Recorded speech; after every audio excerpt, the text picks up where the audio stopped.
say the game is getting old. Monday morning and your coffee's cold. Life is not what you want it to be.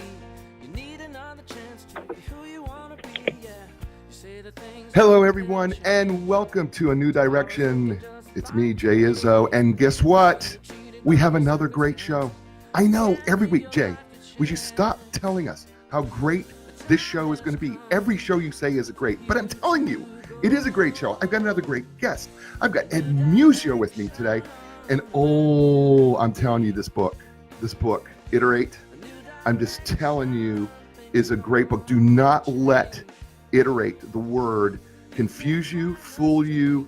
If you do anything with management, if you manage people, if you're an owner of a business, if you are a consultant and coach like I am telling you, you are going to want to pay attention to this book, because as a coach and consultant, I'm stealing things from Ed. I'm just telling you that right now. I'm stealing things from him because he's going to help me even do my business better. And I know he hates that because he wants you to hire him, and do that, because I really do want you to do that. But I'm telling you, I've learned so much from his book. It's going to be awesome. And we're going to have a great time with Ed and his book, Iterate, today. And he's sitting right around the table, with us, right? And so it's going to be awesome. So everybody who's out there, watching us live, people who are listening to us maybe on the delayed podcast or whatever, welcome to the show. We're so glad to have you. I want to thank especially my California listeners. Oh my gosh, you guys are my number 2 listen to state in the United States. Here I am in North Carolina, and North Carolina is my number 1 listen to. The folks who listen to most of that state is there, but California, you're number 2. And I want to thank you for you download the podcasts, you listen to the show, and I appreciate you. So I just want to say thank you for doing that, California. You guys have been awesome. So let's do what we do every week, though. Let's check in with you. Let's talk about the 4 areas of your life. How are you doing this week, right? Physical, the mental, the emotional, and the spiritual. On a scale of 1 to 10, 1 being miserable, 10 being I'm awesome and it can't get any better. Let's talk about the physical part of you. How are you doing physically? Are you taking care of your body? Are you eating right? Are you getting your checkups regularly? Are you exercising? What are you doing? How's the physical part of you? How are you feeling, right? I know cold and flu season is upon us. Did you get a flu shot, right? If not, what are you doing to protect your body, right? So that you don't do that. And then I don't mean like isolating yourself in some barometric chamber, okay? What I'm talking about is, what are you doing to help your body grow? And look, folks, I don't care how old you are, you can always do more things with your body, right? I mean, one of the things when I was teaching lifespan psychology, one of the things I know is that as we age, our oxygen levels get less, which means that it becomes incumbent upon us to do more things, to walk, to exercise, to increase our lung capacity, because that's just healthy for us. So scale of 1 to 10, where are you at? And look, we're not trying to get you from a 2 to a 10 today. If you're a 4, I want to see what you can do to get to a 4.5. All right.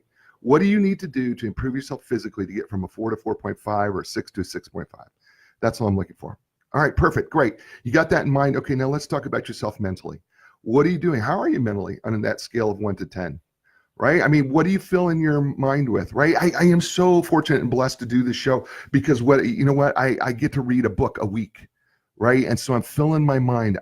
I'm expanding my mind with reading and doing those things. What are you doing, right? Are you learning a new instrument? How about a new language, right? What are you doing to expand your mind, to strengthen that muscle we call the brain, or I call the brain anyway, right? And where are you at in the scale from 1 to 10? 1 being I'm not very good, 10 I really need to do, I'm great. And what kind of work you need to do some improvement? Awesome. Okay, let's move on emotionally. Emotionally, on a scale of 1 to 10, 1 being miserable, 10 being awesome. How are you doing emotionally? Are little things getting to you? Are you able to control your emotions? Right? Are you able to emote with others better? Right? Can you be intentional where you're driving down the road and somebody cuts you off? Can you control that? How well are you doing that piece of you, right? Because emotions are intentional, right? We can be intentional. We can talk ourselves out of or into something emotionally. We will believe what we want to believe, and then the next thing you know, emotionally we're blown up, right? But we could also do the reverse. We could tell ourselves, you know what? This may not be the truth. This may not be real. This may just be my emotions playing tricks on me. It's okay. I can choose my attitude. I can choose my emotions. So how are you doing there in that world? And then finally, number 4, how are you doing spiritually? right? And I know, right? I know not everybody believes in God, and I get that, but you know what? You believe in something. Maybe you believe in karma, right? Maybe you believe that nature is, what gives you peace and satisfaction, and maybe you do believe in God. And if you do, awesome. How's that relationship going, right? Is it giving you peace? Is it giving you joy? Is it giving you a sense of satisfaction? Wherever you're at, how are you doing spiritually? Are you connected? And what are you connected with on the outside of yourself? And some people I know, like, they connect and they go, well, I don't believe in anything spiritual. But you do, because you believe in yourself then to control everything. That makes you your own God. So how's that going? All right. So great. So I'm glad you've got your scale. Look, every week I do this, is check in and to say to you, how are we getting better each and every week, right? Whatever that is for you, how are you getting better each and every week? And what are you going to do in all those areas to see yourself improve? And that leads me to my next guest, by the way.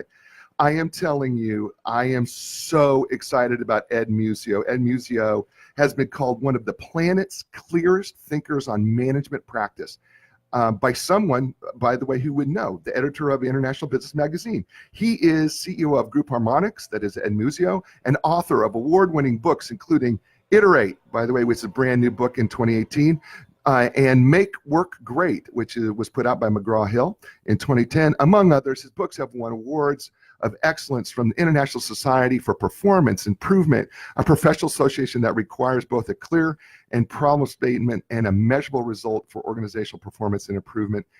And it's taken me so long to say this, but Ed Muzio, welcome to A New Direction. Jay, thank you so much for having me here. I appreciate it. And I don't mind the imitation flattery situation either. It's all good. That's awesome.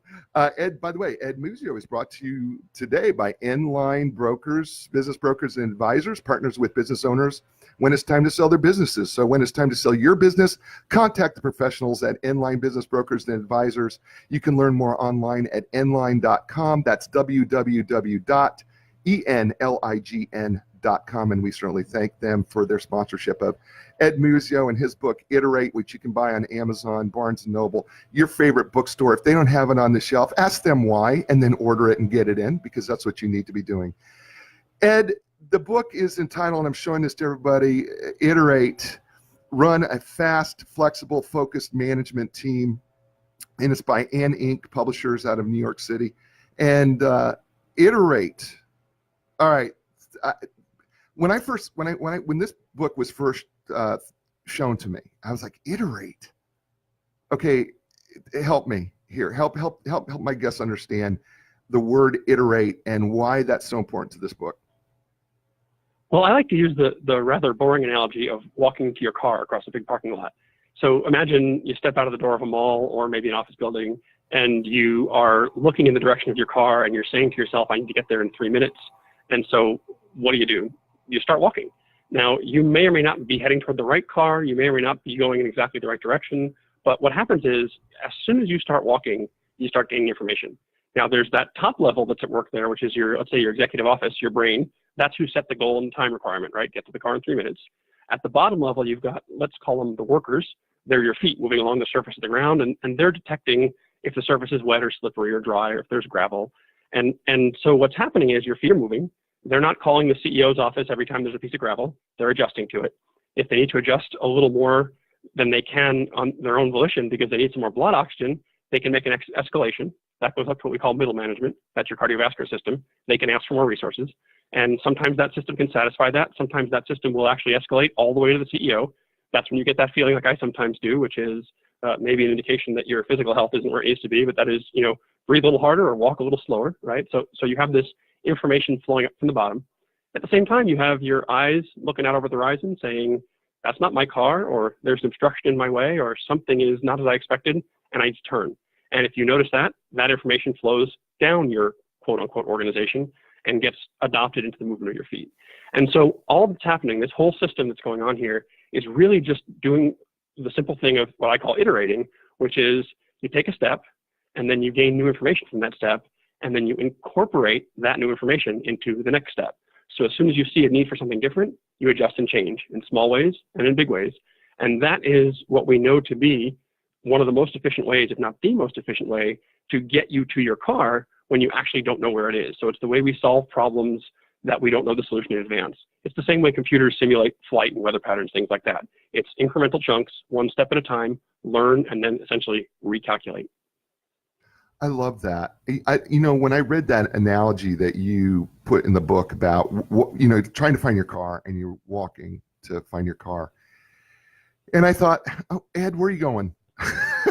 And then the more, and then of course, the psychology guy that I am, right? Then you start, looking at it and go, okay, this part of your system is middle management. And I was like, okay, I got it, Ed. I got you. I get where you're going, right? Because, right, I like to talk about habituation. As people who know me, I have my master's and doctoral work is in psychology, and I studied behaviorism. My advisor co-wrote the Handbook of Applied Behavior Analysis, and I studied under B.F. Skinner's last student.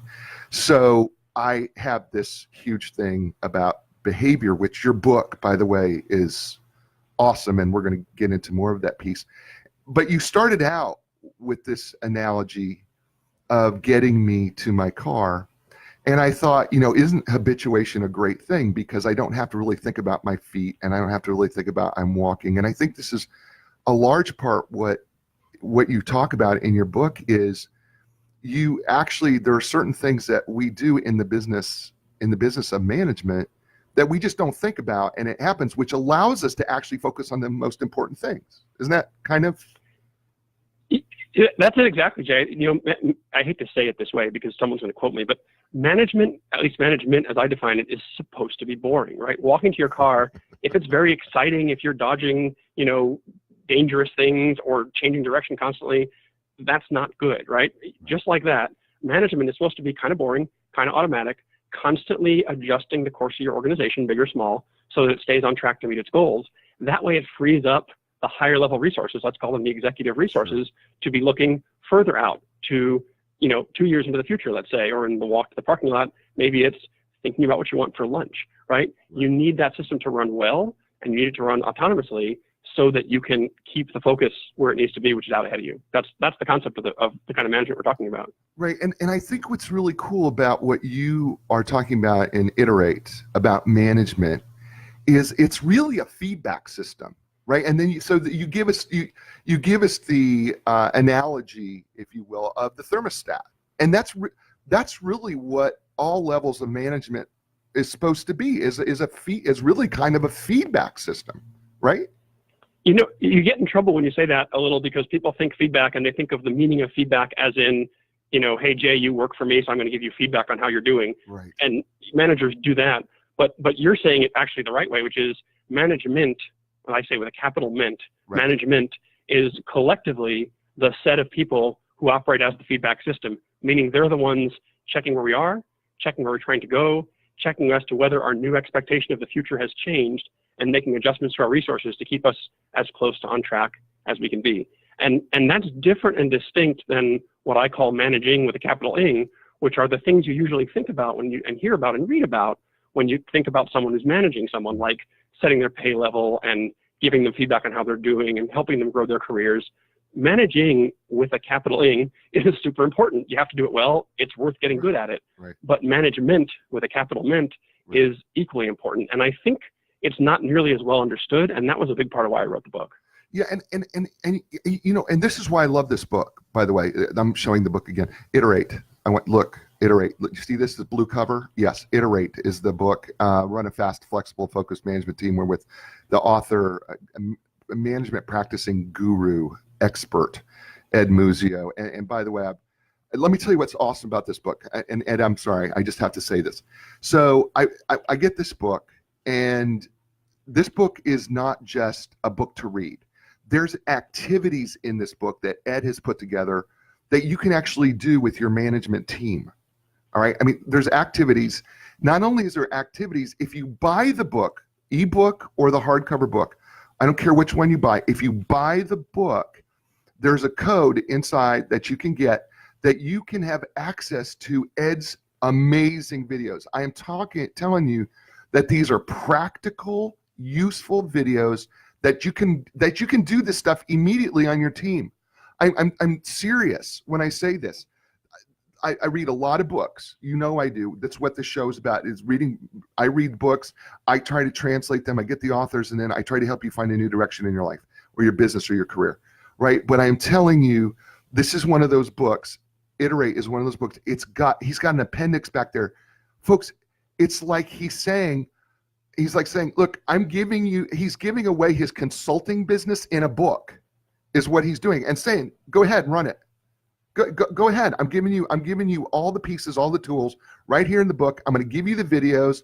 I'm going to let you run. Go for it. If you feel like you can't do that, hire Ed. It's really simple. It's how he does it, but it's an amazing book. So, and by the way, make sure that you pick it up, because I'm just telling you, I don't care where you're at. Again, management, CEO, mid-management, even as an employee, I would highly recommend that you pick up this book, because there's going to be something in there for you that's going to give you that aha moment, because I probably have 150 of them in there. So maybe 250, Ed, just depends. So Ed, I'm going to take you on the road with me. This is nice. Thank you very much. I'm available for weddings, bar mitzvahs, and all sorts of other things, Ed, so just let me know. So one of the things about this book that I found immensely satisfying, immensely intriguing, and that I fell in love with this book, in the psychology world that I come from, we talk about, whenever we do a piece of research that we want to measure, we always say we have to create an operational definition, meaning that we have to create a definition that you can visually see and measure of anything. And when it comes to management, capital Mint, right, they're a set of behaviors. And you are very clear and upfront in this book when you say, look, I'm going to operationally define these things based on behavior. Okay, this is not some, because we need to be able to measure what we're doing here. And so I'm going to use a specific set of terms. You may be doing these exact things. You may call them something different, but just so that we have continuity, consistency, and that we can all be on the same page, right? I want you to understand these terms. And so we're going to operationally define it. And I thought, and you didn't use the words operationally define, that's just what I know it from graduate school and beyond. But I think the process of really focusing on what is it that your people do, and operationally being able to define anything so it becomes measurable is critically important. Talk more about that. Well, Jay, you and I were talking about this a little before we started here, but the vocabulary, the wording has turned out to be a giant challenge in this work, because let's say I want to talk to you about a certain kind of data display, and I call it forward-looking data, and I call it a pragmatic dashboard. That's just what I happen to call it. Well, as soon as I say the word dashboard, somebody pops up in a meeting room somewhere and says, oh, we have dashboards. And then it's that neurology thing where once you label the thing, the thinking stops. Right. So they kind of shut down and go, we already have that. We don't need to talk about it. Or we tried that and it didn't work. Or I read a book about that. And so what I tried to do, and I hope I was successful in the book, was to be really clear and say, look, I don't care if you call it what I call it. I want you to assume that my label means something different than what you think it means, right, for long enough that you could make sure we're talking about the same behavior. And probably you're doing some of the behaviors I'm talking about. Maybe you have that kind of data display, maybe you don't. But if we stall out at the point of vocabulary, kind of like if we stall out before we ever define what we mean by managing versus management, then we can never get any further. And so I appreciate your comments. I did try hard to stay behavioral and stay in a mode of call it what you want, but let's talk about whether you're doing this specific thing. If you are, here's why it's good. If you're not, here's why you might want to do a little more of it. Yeah, I think it's so successful, and I don't think you need to hope. You were very successful in what you were trying to accomplish here by doing operationally defining it. And the more that I was reading it, the more that I was going, this makes so much sense, because so often, especially in our United States, North America management world, right? We are so quick to pinpoint at and look at the person and say, this person did wrong. But the problem with that is, and I think while you don't spell this out exactly, but what you really pointed to me was to say, hold it here. Is it the person, or did we not even establish or operationalize a set of behaviors and expectations so that they were already set up for behavior before they even started? Because we just were judging them on, we gave them a title, and so whatever that title is, we had an expectation, but we have no behavioral measurable objective. We're just rating them on something that we say, well, we're successful or not successful, and it's so nebulous. And I started, and you really point that out in this book, and I go, wow, okay, yeah, we need to change we need to wrap our mind around that and focus on thinking. Why is behavior? Why should CEOs and upper level management, why do we need to focus on behavior rather than, say, focusing on a title or the job? Well, I think you said it very well, Jay, which is in the what I call the North American management model, which is kind of how we manage by default in this country. And we think that's about 80% of companies run that way. It's usually not the ones that are doing the best in their spaces, but it's the majority. And that's about how management works, right? The clearest thing we can figure out is to say to someone who works for us, so I heard direct employee, and I say to them, here are your goals, and maybe I can be measurable about your goals and get your goals real clear. And then I say, go off and deliver that, right? So that's kind of good because it's kind of specific. But the problem with that is, let's say, Jay, you and I work for the same boss. So our boss, she gives me a set of goals and says, Ed, go get those goals. And she gives you a different set of goals for your area and says, Jay, go get those goals. That's fine until you and I need the same resource to accomplish a goal. And now what happens is we're going to go to her, either together or separately, and start lobbying for our results. All of this flows out of what I call kind of like the mythology of autonomy, which is common, in our North American culture, we like autonomy. We like this model of, the guy on the horse who rides off into the sunset, he gets the work done for his boss at any cost, right? It's beautiful mythology. But the problem is an organization is not a set of individuals. It's a set of interrelated pieces, right? So if our boss, instead of saying to me, Ed, here's your goals, and says to Jay, here are your goals, says, okay, Ed and Jay, you have your goals. We've figured out what those are. You know what they are. You're held accountable to them.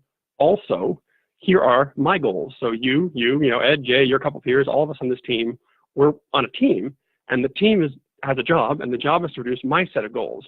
So Ed, Jay, other people, your goals are subordinate to my goals, meaning your job is to get my goals done. You all succeed when my goals are done. You all fail if they're not.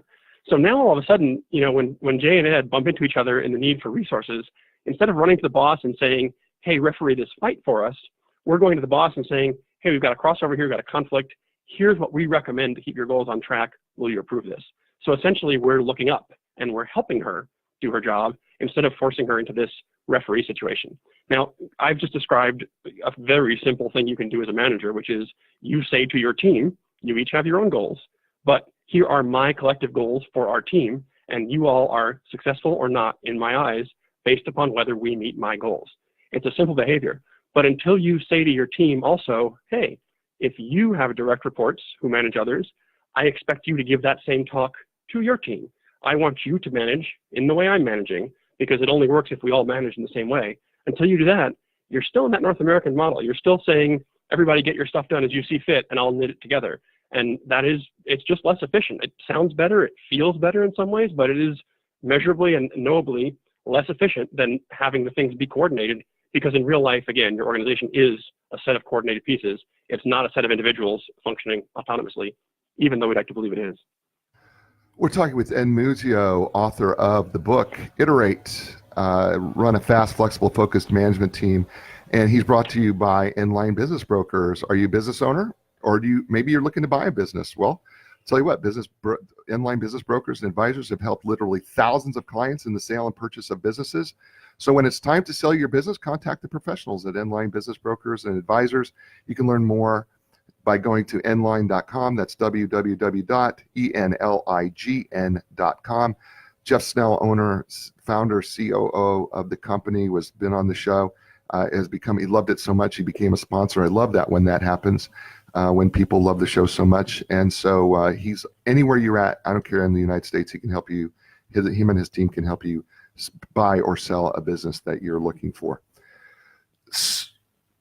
So, Ed, one of the things that seems to hinge on Iterate is something that it took me a while to wrap my mind around.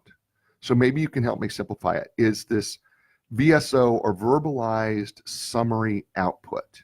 And I found it a fascinating, that really it's kind of a hinge pin for me. And maybe I'm wrong, maybe I read it wrong, but it seemed to me that if I can successfully verbalize and summarize my objective and what I do, what I'm doing, what my goals are in under 3 minutes, right? If I can do that, I'm not only saving the company time, I've got this thing really written in stone in my brain of what it is that I'm trying to accomplish and what my behaviors are. Have I misread that in some way? No, Jay, I think you got it. I mean, there's a reason it's first in the book. It's in the first chapter of the key practices, and it's in some sense one of the more intuitive pieces, I think, because it's sort of, if you don't have clear goals, how are you going to measure them? How are you going to manage them, et cetera? So I think that's pretty clear. What's unique, I think, and important about the VSO, the verbalized summary outputs, is it actually goes back to social research and organizational research back in the 60s. You're a Skinner guy, you'll appreciate this. It goes back to when, researchers followed people around and wrote down what they did, right? And the research was around highly effective management, and researchers were literally following managers around and writing down what they were doing on a minute-to-minute basis, for 24-hour periods, right? And one of the things they found was highly effective managers really kind of say the same thing over and over and over again. They keep articulating over and over again these short 90-second kind of infomercials, which is, here's the output I'm tasking my resources, the people I'm responsible for, people, physical resources, budgets. Here's the output I'm planning to deliver. There's a couple reasons for that maybe aren't so obvious. The first one is that the more you teach everybody what you're doing, the more they leave you alone for things you're not doing. So it helps get the system smarter so that the work you need gets routed to you more naturally, and the things that will distract you get routed away from you. The second reason that's probably even a little less obvious is trust between humans is built through making and meeting commitments.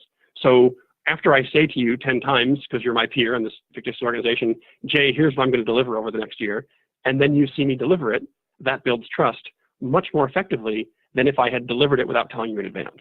So it's almost like a cheat for trust, but it also gives you that visibility into what I'm trying to do, so that, back to our other story, when you and I have a conflict over resources, I already understand what you're trying to do, you already understand what I'm trying to do, and so we can sit on the same side of the table and say, what are we going to recommend to our boss about this so we don't break anything too badly and still get her goals done as best we can, given this new information, this new thing we discovered that now we're conflicting over these resources. So there's a lot of good reasons to have that short infomercial about your output and to be as clear as you can with everybody around you about what you're trying to do.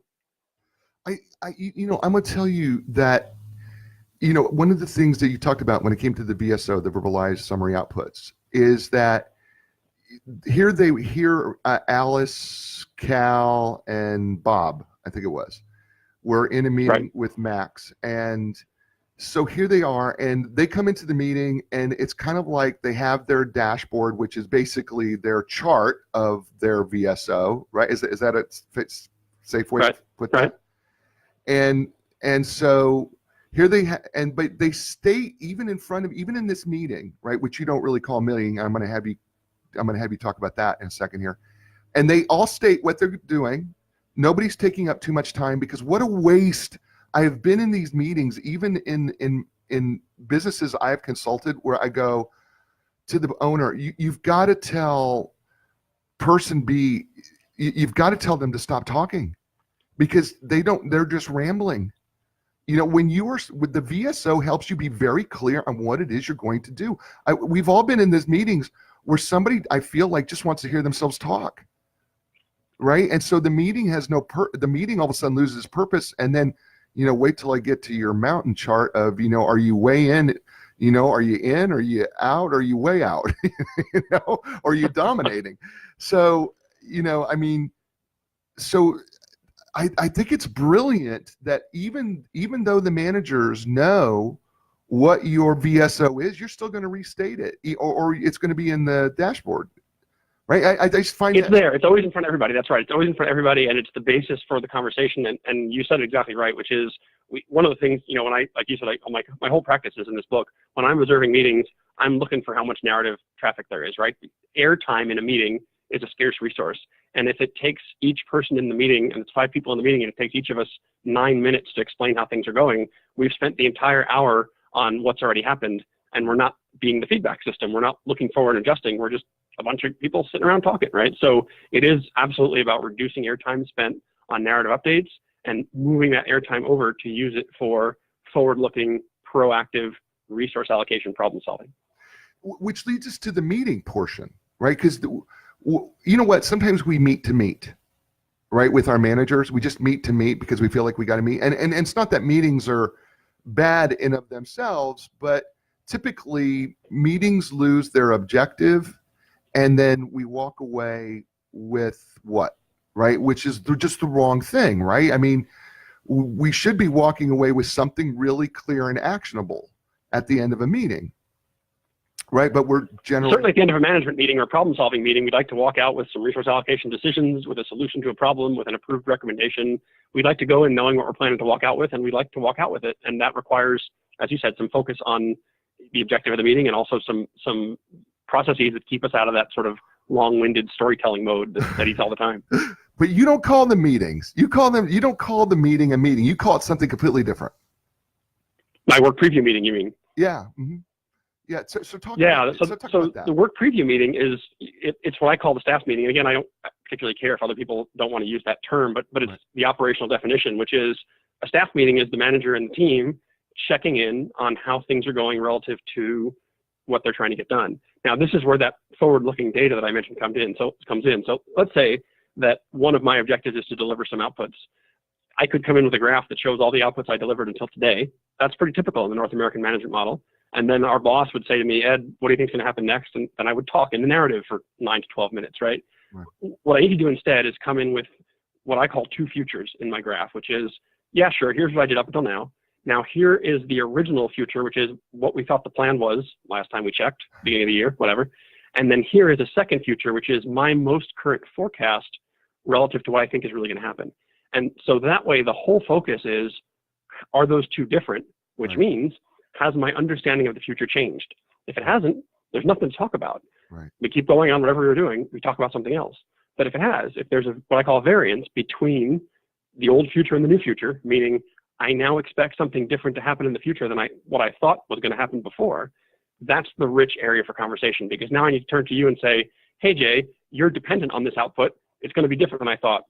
Do I need to do something different? Do you need to do something different? What do we do about that?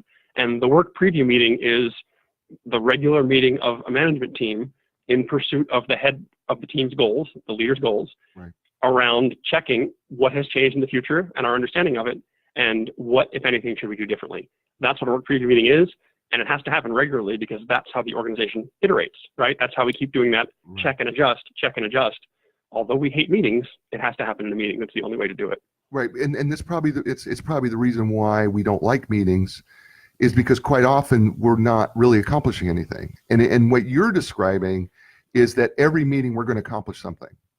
We're because things are not static. If we're being really honest with ourselves, business is fluid. I don't care what business you're in. I could see that Josh Oliver is here, and he's, he manages a moving company. He's a lead manager for a moving company, and he's on here, and I'm like going, well, Josh has to manage all sorts of people, right? And I know that they have meetings, but I'm sure there's a frustration that he has. What did we accomplish here? And I'm sure the people who are in those meetings go, what did we accomplish here? But your preview meeting is so different, because what we're saying here is we're fluid. So this is what I thought was going to happen. If I show up to this meeting this week, the fact of the matter is, based on what I'm seeing this week, this isn't going to happen the way I thought it was going to happen, because that's business. That's just how business is. So we've got a new plan. This is my new plan. This is how I see it going, or this is how I see this moving. But it's true, right, Ed, that could change. It could change from week to week, because that's just the way, or month to month, right? I mean, so it could be more than one futuristic plan, because we may have to alter it based on whatever the market conditions are, or whatever's happening, right? Or did I make that up? No, that's right. I mean, so let's say we have this meeting and we all decide that, Ed's new forecast is the new expectation because we realize we can't hit the old one. Right. That probably is now the forecast. And, another week or 2 or 3 or 4, when I come in and say, let me tell you how my future looks, I'm probably comparing it to that one, not the original one from the beginning of the year. Because once we all agree on the new plan, then you're going to mobilize your resources to that plan. My other peers are going to mobilize their resources. Right. So it is about constantly changing the future expectation and then saying, has it changed again, right? And that's because, this is the key thing. All you can do as a manager, you can't change what's been done. Right. The only lever you have to pull is resource allocation. You can move people around, you can move money around, right. You can reassign equipment and resources. That's all you can do. And so the most intelligent use of that lever is to say, sitting here at this moment, understanding where we're trying to head and understanding if what we're doing right now is going to get us there or not. Do I need to make adjustments to resources today to get the future I'm going to get to look like the future I want to get? Right. That's management in a nutshell. And if you're not doing that as management with a capital M, right. Then you're not doing the job. And you can't do that without your peers. You can't do that all by yourself. And you can't do it unless you're looking forward and having good, useful meetings that all look forward together. Yeah. And this is the thing that I think that might be frustrating for some people, because we're so locked into this North American US management system where, we all certainly like autonomy. Listen, I'll be the first one to admit, Ed, I sometimes do not play well with people in the sandbox. Okay. I'm just going to be really honest with you. It's why I kind of have to do my own thing, because every now and then I just want that independence. I'm as much as I have been, like to think of myself as a team player, there have been occasions in my work life where I quite frankly have not been a team player. I have been as selfish as they come, and I want you to leave me alone and let me to my own devices, right or wrong. And I'm the first to admit that. And it's probably a result of this North American management style that says, give me the autonomy to do what I want to do so I can do the job that I need to do. What you're proposing in Iterate, by the way, the book is called Iterate, and Run a Fast, Flexible, Focused Management Team. It's by Ann Inc. Out of New York City is the publisher. But what you're proposing here is that when your management team or your folks get together, this isn't about everybody necessarily agreeing. This isn't about you not doing your job. It's about understanding how all of this, that what you're doing as managers actually kind of link together. And that you have to see, because it's based on behavior, not based on title, how those behaviors coincide with each other for the bigger picture. Is that well, pretty good? That's right. And actually, there's a couple of things to say about that. One of them is you actually don't lose autonomy in the way that it sounds like. And here's why. Remember, here's Jay and here's Ed working for the boss. We still have our own goals. We still have control of our own resources in our own world to achieve those goals. As long as I can make adjustments and modifications inside my world to stay to the plan that I've agreed to with my peers and my manager, then actually we don't want that in the work preview meeting with our manager and our peers, because that's noise, right? It is up to me to run my world as best I can until something happens that puts me out of that, meaning I can't accomplish it alone anymore. I need to either borrow resources from Jay or adjust my forecast. So I'm already not autonomous. And that I think is where we're trying to just be realistic and say, sometimes you are autonomous, sometimes you're not. When you're not, you have to own up to it, and you have to come into the meeting, and then you have to do exactly what you said, which is have the conversation, right? Bring it up, right. Deal with it. You mentioned the hill of influence, the little hill about, interactive levels. Right. We want everybody, that's a model that shows how interactive people are in the meeting, how engaged they are. Right. We need everyone engaged, right? If I'm talking about a plan that I have to deliver some output and it's going to change and it affects your work and people in your organization, but you, Jay, are asleep that day and don't listen to it, you've just decoupled your whole part of the organization from the work, right? So we need you engaged, we need me engaged, we need our boss engaged to give us feedback on what's more important, and we need to decide, what do we do about Ed's variance? And do we do anything about it? Do we not do anything about it? Do we move more resources? Is it a help Ed fix it situation? Right. Is it a get used to it situation, which is his new forecast is the new forecast, adjust yourselves accordingly. You can do whatever you want, as long as you are participating together to make the collective best decision. So yeah, the North American management model would say, if you're Jay, that's Ed and that's Ed's problem, not mine. Right. But the problem with that is it's still the organization's problem. And maybe it would be better if some resources got moved to me because that serves the higher level goal better. Right. We'll never know that if we take the approach of saying, your problems aren't my problems. Right. I get it. And so let's talk about the antithesis of that, though. And because I think there's a little bit of an antithesis, and that is the common strategy is if I'm a manager, I go to the CEO or the person above me and I have a private meeting rather than having this meeting all on the same level, right? We do these private meetings, right? Because I'm like going, hey, Ed, if Ed, you're my CEO and I'm your next level manager. Hey, Ed, listen, I want to talk to you about Josh because, look, I know he's got a new plan, but you're about to reallocate sources from me. And I'm just telling you, Ed, we can't do that. That's just wrong because it's going to make me look bad. If you start taking my resources and handing them over to Josh. Now, this is being done in a private meeting. This is typically, you and I both know, this is typically what happens is there's these private closed door management to CEO meetings. You're saying stop that stuff right now. Well, honestly, whether you're the CEO or a mid-level manager, if you have direct reports either on your team or ones that are layers down from you, and they're bringing you issues to referee individually that should be solved by the groups, as soon as you do anything other than refer them back to the group, you have taken on the role of essentially a parent in a dysfunctional household, right? So everyone is going to run to you from then on with everything they want. So, what we try and do instead is say, look, whether you're the CEO, whether you're a middle manager, we're going to get real clear about what kinds of issues get decided by groups. If it's an issue that affects Ed's work and Jay's work in support of Ed and Jay's boss and those goals, then those issues have to get sorted out in that group. Now, it doesn't mean we can't have, open door policy or closed door meetings where, I go up above my manager's head and say, I think there's something unethical happening, or I think that, there's a problem in the compensation or something that needs to be brought up in a one-on-one issue. Certainly managers and employees still have one-on-ones about their vacation time and their coverage. And if they need help on a certain issue or whatever, that's all fine. But as soon as one of those group resource allocation meetings gets brought into those one-on-ones, the savvy manager will say, oh, sorry, we can't do this here.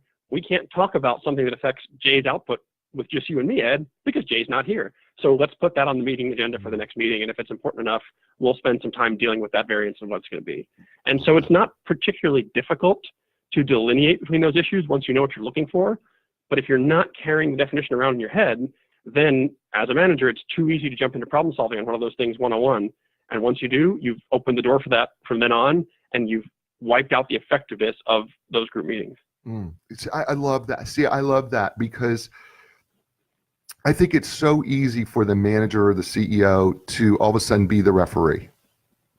And I think there's kind of this expectation of, you're supposed to handle it. But the truth of the matter is, man, if we could solve our problems as a group, as a CEO, you can do what you need to do to make it rain because the group is solving the problem. You're not having to solve every little, complaint, because that's what, how the avalanche starts, right? It starts with something major, and then all of a sudden it just turns into you're the complaint department as a manager or the CEO. There are a lot of managers functioning as a complaint department. Their job satisfaction is low. Their stress levels are very high. They're suffering in their work.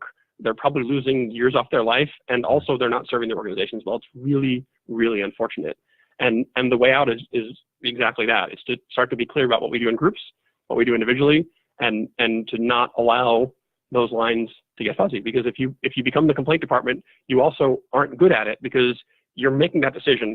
Ed and the CEO are making the decision without Jay in the room, and the impact to Jay is important to understand for the good of the organization. And so instead, we don't do that. We say, Ed, Jay, manager, get together, sort it out as a group, and remember, Ed, Jay, neither of you is successful if your goals are met, but the other person's aren't, right? So all of a sudden, Ed and Jay are looking up at the boss, and all of a sudden, that boss who's managed the same way at the next level is looking up at her boss. And so, as you just said, with everyone looking up, the CEO and the senior executives can look out and forward, right? If everyone's looking down, if I'm looking down at my goals and you're looking down at your goals, and our boss is looking down at both of us and checking how we're doing against our goals and refereeing our fights, That means that her boss is looking down at her and her goals and refereeing her fights with her peers. Now the CEO is stuck looking down at the top level saying, are you getting your piece done? Are you getting your piece done? Right. That's the antithesis. That's the North American management model. Bring me your piece and I'll put it together. That's the guy on the horse. It doesn't work. Don't bring me your piece and I'll put it together.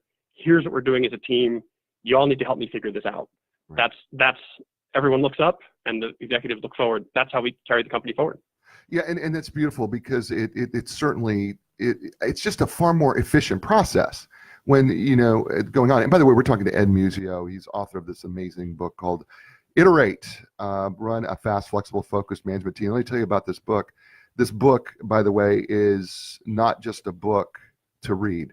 He has got activities in this book. These are practical, useful activities that you can do with your team, with your management team. Folks, I don't care what level you are in your business, you need to be running through these in your head. You need to be writing out. You need to know what your VSO is. I'm not even going to tell you what VSO is. Maybe Ed will, but I'm not going to tell you what a VSO is because you should buy the book and find out what a VSO is. All right, that's what you should do. Now, that's not nice, Jay. I think we should tell them what the VSO is. Okay, it's a verbalized summary output. Okay, that's what a VSO is. All right, but it's in this book, and you need to know really what the definition of the verbalized summary output or the VSO is because it really is a hinge pin for a lot in this book. Let me tell you something else. That if you buy the book, whether it's the ebook or this hardcover book that I'm holding in my hand, this blue-covered, beautiful book, it comes with a code that you can go to the website, which is called Iterate Now. Iterate now.com, and you can go to Iterate Now and you can watch Ed's videos.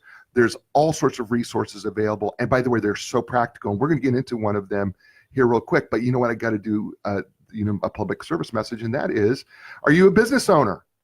Right? Maybe you are, because that's what we're talking about, business owners and managers. At some point, you're going to need the services of an experienced business broker to sell your business. And you know what? Selling your business is a huge decision. So make sure you build your ideal team, starting with the experts at Inline Business Brokers and Advisors. I'm telling you, they're outstanding. They do business valuations more. They will just get you what you need. I promise you, they are amazing. You can learn more of them online. It's nline.com. It's www.enlign.com. All right, so Ed, I want to, and we're certainly so thankful for Jeff Snell, who's the owner of Inline, for sponsoring the show, and Ed today, and Iterate, the book, by the way, there it is again. All right, so let's do a little practical fun here, okay? Because I thought you did something in one of the videos and it's actually in the book too, but I thought, oh man, this is going to be so fun to do with the team after a team meeting. So one of the things that we briefly talked about is that when we're in a team meeting, we kind of want to make sure everybody's engaged. Okay, so everybody, you drew these circles. You had a circle in the middle, the smaller circle, and it said dominate. And then you had a circle outside of that said weigh in. Then you had a circle outside of that said in. And then you had a circle outside of that said, was it out? Right, out. It's way in, out, and way out. And way out. The middle right. is dominate. That's right, way out, right? And right, and so this is, after the meeting's over, where do you think everybody was at? And I thought, well, God, this would be a fun game, because you as the manager could say, well, I saw Ed as kind of way in, and I saw Josh as out, and I saw Jordan, Goodfellow, I saw him as way out, right? He wasn't really paying attention. So to describe this game, but you had a fun little twist to it that I thought was kind of neat. And I think you know where I'm going, right? With this, the little twist. I think so. You're talking about with the sticky notes and then moving them around for each other. Is that what you mean? Yeah, go ahead. This is fun. I love this. Go ahead, do it, Ed. Yeah. So you get your flip chart, you draw your circles, and you label. So what's important to note here, first of all, is inside, which is dominate, is bad, right? Obviously, dominating can happen through either too much talking, which is the obvious one, or through asking too many questions, right? I can dominate a meeting by talking very little if I just keep asking questions because I'm forcing the topic, right? So don't want dominating. We want tuned way in, which is talking appropriately, and or tuned in, which is listening appropriately. We don't want tuned out or tuned way out, which is, reading your phone and not paying attention, right? So you get done with the meeting, you put your name on a little sticky note, and you stick it up there where you think you are, and then everybody goes up and has a chance to negotiate people. So I can go, well, Jay, I see that you've put yourself here and dominate, but I don't think you were dominating. I think you were appropriately engaged in that part of the discussion. Or alternatively, I can say, Jay, I see you have here tuned way in, but I want to tell you I couldn't get a word in edgewise for no less than 9 minutes. I think you're a little bit more toward dominating here, at least in this part of the conversation.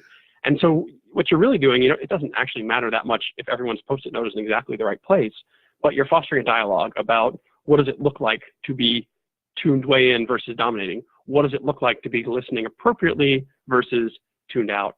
We know that the actual fact of being tuned in or tuned out matters to the group output. We also know from research that if you're in a meeting and you appear to be tuned out, that appearance will actually reduce the effectiveness of the other people in the meeting. So even if you are tuned in, learning how to look like you are is important. And so this is a tool that drives the conversation in that direction, because what we really want is what's called an equitable norm state, which is, again, everybody's either talking appropriately or listening appropriately, and nobody is overly dominating the airtime of the conversation, and nobody is essentially dragging the team down by sitting there looking like they don't care. That's what we're after. And that tool, it's called the Hill of Influence. You can actually, I think, Google the Hill of Influence, and you'll find the video on YouTube is very helpful in that regard. Yeah, it's the Hill of Influence, and you can't find it on YouTube. I really highly suggest that you go, managers, CEOs, do it. Matter of fact, my wife, is the lovely, talented Linda Craft, www.lindacraft.com. Yes, that's a cheap plug, but what the heck. Anyway, so I told her, I said, you got to do this with your folks. Like, even when you're doing the phone calls, is when the phone calls are over, because, she does the Zoom or whatever it is, the thing I said, you need to have them at the end. Find out who, what did they think? Was this person dominant? Were they in? Were they out? And everything. Because I said there was a lot of silence on the phone because I was listening to the conversation. And she said, yeah, I said, I think we need, she was like, this might be good to get more people engaged. And I think that's what's important, is because I think what happens is we'll excuse behavior, like we'll excuse, well, they're introverted, right? So we'll just let them go. But that's not really. Yeah, that becomes a little dangerous. You have to recognize and appreciate people are different, and that being tuned in looks different for some than others. That's all fair. But if you have somebody who's legitimately tuned out, that's problematic. And in a phone situation, you have the silence, which is awkward. In a live situation, you have the visual appearance of being tuned out. That's even more awkward. It's problematic. You're not going to get good group results if you don't have the right people around the table. And you're not going to get good group results if those right people aren't engaged in the thing you're trying to work on. Did you hear Ed correct me on, he's not ready to go there with introverts, right? But here's what I want to say from a psychological standpoint. Introverts, you have a lot to contribute. And while you may be somewhat shy and you may not, sometimes the introversion can come in a lot of different forms, in that you may feel that you're shy, or maybe feel that what you have to say is not important. The truth of the matter is, what I know about most introverts is that you're incredibly deep observers, and you actually have some very powerful things to say. And I'm not asking you to say a bunch of things, but please, because I know that your mind is working overtime and that you're generally great and that analysts of things, your input is so valuable. So please contribute. Even if it's only once, you could still be way in and only have one contribution, but that could be the most largest contribution to the conversation. So that's right. Yeah, in or out is not a measure of how many times you spoke. It's a measure of the engagement you displayed by speaking. And absolutely, yeah, it's not that you only win by being an extrovert. Right. By the way, another good reason to do that activity a few times is, once people get in the habit of paying attention to this, you start to see the team kind of self-facilitate a little, which is someone who's more extroverted might turn to someone who's more introverted and say, Jay, I haven't heard from you in a little while. What are you thinking? I see you look concerned, or, do you have something to say? And start to draw each other out. You can have someone play the facilitator role. That's not a bad thing. But once you start to have this common language and common attention around levels of contribution, then you get everybody playing the facilitator role, and that's way more powerful. It is. Okay, so I know we're getting low on time here. I'm down to my last 5 minutes. I can't even believe it. It just goes so fast when I'm with. It went fast. When I'm with people that I just enjoy, and I literally, we could be sitting at the table for hours, and I just want to talk to you about this, because there's so many things that I want to talk to you about Iterate, and because I just loved the book. And by the way, folks, in the back of this book, Iterate, I just want to let you know there's this appendix, and it's a very significantly large appendix in the back. And I'm not talking about the thing that's in your stomach. I'm talking about the appendix in the back of the book. Anyway, there's this thing he has an appendix in the back of the book. It's very significant, and it's got tools.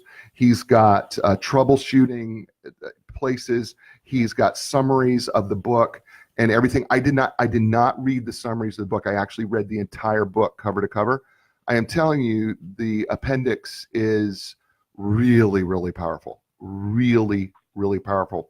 Whether you're a manager, a CEO, consultant, coach, whatever, really, really, really powerful in terms of running your business and running your company appropriately. It's going to be really, there's helpful tools in there as well. All right, there's one little piece I want to cover because I thought it was so fantastic. There's a lot of fantastic, but there's one little thing. I love the OSIR chart. I loved it. The objective, status, issue, recommendation. I loved that.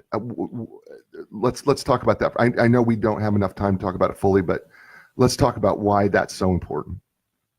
Well, maybe it's appropriate that we do it fast because it's designed to make things happen fast. And that is, in that work preview meeting, in that forward-looking meeting, when I want to come in and say, hey, I've got a problem and I can't solve it without Jay's resources, the OSIR is how I do that. I say, my objective, as you remember, is to deliver these kind of outputs in the schedule. My status, as you can see on my chart, which you already know how to read, is that my two futures have a variance between them. That's the S. My issue, the I, is my resources are different than I thought, or I couldn't get what I needed, or something didn't happen, or something did happen, whatever. Here's the root cause of why my two futures are different. That's the cause of the variance. And my recommendation is, I think we should reassign some dollars out of Jay's budget to my budget so I can fix it, right? It takes me about that long. What was that, 30 seconds? Yeah, I think and now I've set the table. I've put the problem on the table. I've contextualized it for you. And I've made a specific straw man proposal. And now I've opened up the airtime in the team to talk about it. So Jay can say, hey, if I do that, this is what breaks for me. Somebody else can say, here's an idea. I could help you with this, right? And we're opening up the airtime to the problem-solving part of the conversation because the OSIR allows the setup to be efficient and effective, but also quick. See, I really, really, really love that because first of all, it's really short, but you've clearly planned, you clearly know. It's basically an elevator pitch of where you're at and where you're going and what your problems are and what you need, what you think a solution is. But here's the other piece. The other piece that I love is it goes back to the management, MENT, capital M-E-N-T. They all of a sudden stop being managers and you become a team of management that is helping to determine if the proposed solution is the best solution, and they're going to work together to find the best solution. But it opens the door to that creative process. That's right. The R is a recommendation. It doesn't mean that's how I think it's going to go, but it's my best recommendation. Now let's talk about that and find a way home and find an answer as best we can. Yeah, I love that. And God, there's so much I want to talk to you about, Ed, because I loved, what I really loved is at the end of every meeting, there was one little thing that you did was you said, I want you to silently write down what we're to do and what is the rationale for why I did it, right? So that everybody was on the exact same page at the end of the meeting. Oh, that's the back end of decision making. That's right. After the decision is made, if we don't all understand what the decision was and why it was made, there's a pretty good chance we're not going to implement it correctly. And that is as bad as not deciding because it gets the organization out of sync, right? My resources are different than your resources. Right. If we don't spend the time on that, it's not sufficient. It doesn't matter. And right. Because it doesn't matter. No matter how great a solution is, we're not going to implement it at 100%. And 100% implementation is, mission critical. So we've got to know this is what we're going to do. This is why we're doing it. Everybody knows that so that it can be implemented 100%. It's a great book. All right, listen. Right, because the implementation is the next step across the parking lot. If you don't take the step, you don't learn anything new. You have to actually take the step. Yeah, I love that. Okay, Ed, I ask this of every one of my guests that come on A New Direction. If you were going to leave us with my folks who are watching, listening, wherever they're at right now, with a new direction when it comes to connecting themselves and management and their business, give us what Ed would do as a summary of a new direction for these folks out there. I think that the idea I would leave you with is agility trumps planning. Agility beats planning every time. Now, I'm not saying planning is bad. I'm not saying you should start off your year and not have a plan, but I'm saying things change so fast that I think we all know that the plan you make in January isn't so good anymore by June. And so if you give me a choice between a company that made a sketchy plan to a clear goal, but is very agile and adapting, and a company that made a very complete, very robust plan to a clear goal, but has trouble deviating from it, I'm going to bet all my money on the Agile group every time, and they're going to win almost every time, because if the plan's good, they'll follow it. If the plan's bad, they'll fix it, and their odds just are that much higher. So if you're looking to do something on a team, whether it's a whole organization, whether it's a small company you run, whether you're a manager at a lower level, think in terms of, is my team agile? Can we adjust? Can we change course when we need to? Are we constantly learning and then using that knowledge to adjust our course? Because if we're not, you can't fix that with planning. You can't fix that with compensation. You can't fix that with motivation. All of those things actually start to have trouble when you're not succeeding. And you can't succeed unless you're agile, unless you can adjust, because everything's just changing too fast. Folks, it's Ed Muzio. He wrote this book. It's called Iterate. Run a fast, flexible, focused management team. I'm telling you, this book is practical. It is useful. Throughout this entire book, it is a practical, useful guide for you to help manage your people.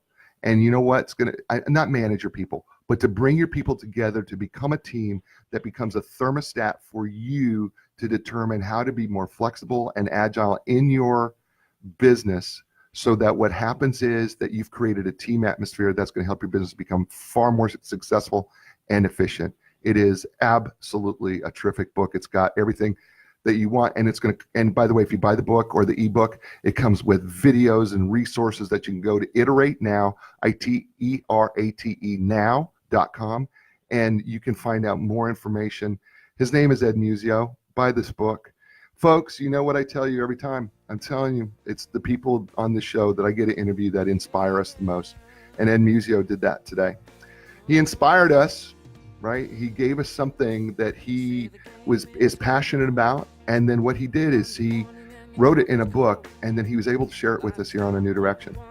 And that inspiration should be a little bit of motivation for us to make a change, right? Because none of this happens if we don't change something. And this change is difficult and scary, but inspiration is a way that we can get past all that. So folks, as you're going about your day, I want you to think about how you can iterate. I want you to think about how you can inspire someone else, to motivate them, because when we inspire others, they inspire others in turn. And that's what this is about, and it will help you find a direction. I appreciate you all for watching and listening. I can't wait to see you. We're going to have another great guest next week. It's going to be a lot of fun, and I will talk to you soon. Ciao, everybody.